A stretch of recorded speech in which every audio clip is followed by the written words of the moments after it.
My nightmare stepmother burned all of my late mother's belongings, and by doing so put my dad in the hospital. I went nuclear on her. My stepmother and I have never got along, and I'll never forget the night she drunkenly called me, bragging about the fact she just burned all of my late mother's belongings. I burned them. It was all junk anyway. I've always hated how you guys kept her a part of your life. You need to learn to let go. You should look at it as a favor, really. I couldn't muster up words and just hung up. I sat in silence for a minute before receiving a flood of notifications from her. She was sending me pictures upon pictures of ashes, accompanied by laughing emojis. My dad and I were actually on a camping trip when this happened, so I woke him up to tell him. He thought I was joking, but when I showed him proof, he went pale. He stepped outside his tent and started clutching his chest and having a heart attack. I called an airlift. It took 15 minutes for the helicopter to arrive, and we immediately got in. The doctors told me not to get my hopes up, and all this was happening while my stepmother was blowing up my phone demanding I answer her calls. I ignored them, however, and held my father's hand the entire time. He made it to the hospital, and they admitted him to the ICU, where he was hooked up to all these machines. I sat by his bedside, holding his hand, watching his chest rise and fall. The thought of losing him was unbearable. I tried to be strong, but the guilt was overwhelming. I thought if I hadn't told him, he would have been okay. But deep down, I knew that wasn't true. After what felt like an eternity, the doctors managed to stabilize him. They said he was lucky that he'd pulled through, but he was still in a fragile state. Any more stress could be dangerous, even fatal. For the next few days, I barely left my dad's side. Every time I stepped out of the room, I felt anxious. I was terrified that something would happen while I was gone. The doctors kept saying he needed rest, and that stress was the worst thing for him right now. But it was hard, considering my stepmom had burned all of my mom's possessions.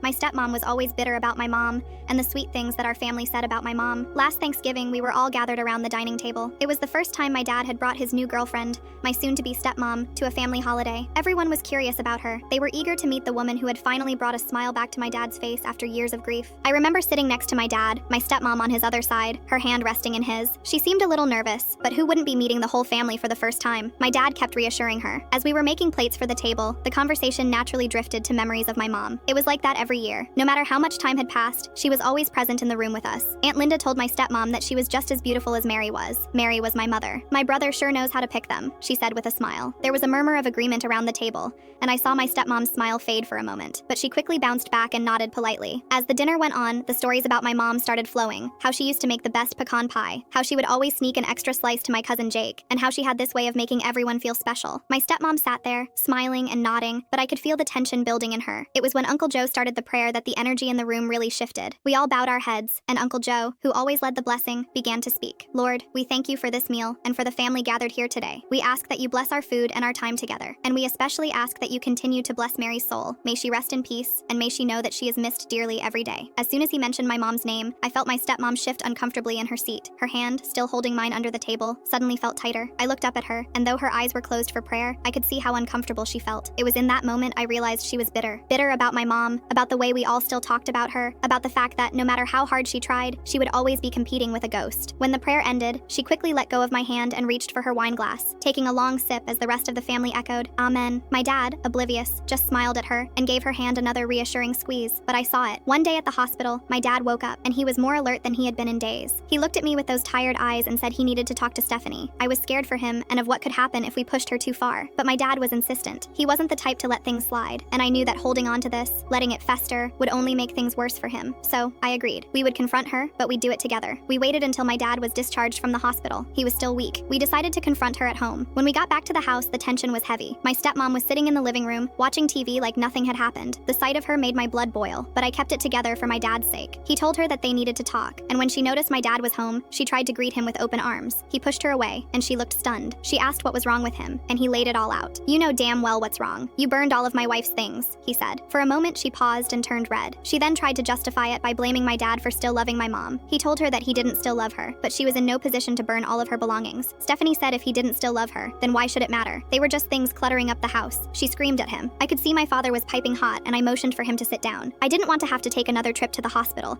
and even though he was still weak, he snatched his arm out of my hand. This was all she had of her mom, and you threw it all away because you wanted to free up space? He screamed. She rolled her eyes and said he was being too dramatic. She said he couldn't live in the past forever and that it was time to move on. My dad told her that this wasn't about moving on. It was about respect, and that was when I chimed in. The fact that she didn't seem to be remorseful at all infuriated me. She told both of us that it was her house as well, and that she was the wife now, and if we had a problem with that, then we both could leave. She even said that we should be thanking her for removing all of my mom's belongings from the house. She told me that with that stuff gone, we could both heal faster and not have a constant reminder that she was dead. My dad said he paid the mortgage and that his name was on the documents. He told her she needed to leave immediately. This seemed like the final straw for him, not including the fact that she did not visit him while he was in the hospital. She refused to leave, and the argument got heated. My dad looked pale again, and I forced him to the couch. I told her to leave him alone. She didn't care that she was causing him so much pain. After my dad's color returned and his breathing was stable, I helped him to the bed. The morning after the confrontation was eerily quiet. The tension from the night before hung in the air. It was impossible to ignore. My dad was still in bed, exhausted and emotionally drained from everything that had happened. I could hear his slow breathing through the thin walls. I made my way downstairs, half expecting to find her gone. But no, she was there, sitting at the kitchen table with a cup of coffee in hand, as if nothing had happened. She didn't even look up when I walked in. Her focus was entirely on her phone. Her fingers moved rapidly across the screen. As I poured myself a cup of coffee, the phone calls started. First, it was my aunt. She asked me what was going on and why my stepmother had called her in the middle of the night, crying about how my dad and I were ganging up on her and treating her like an outsider in her own home. I tried to explain what really happened, but the more I talked, the more I realized that my stepmother had already convinced her otherwise. Then it was my dad's best friend, who called to say he was worried. Stepmom had told him that my dad was losing it and that he wasn't handling his grief well, and was starting to lash out at her for no reason. She made it sound like we were the ones who had crossed a line and the ones who needed help. It became clear that she was going to fight,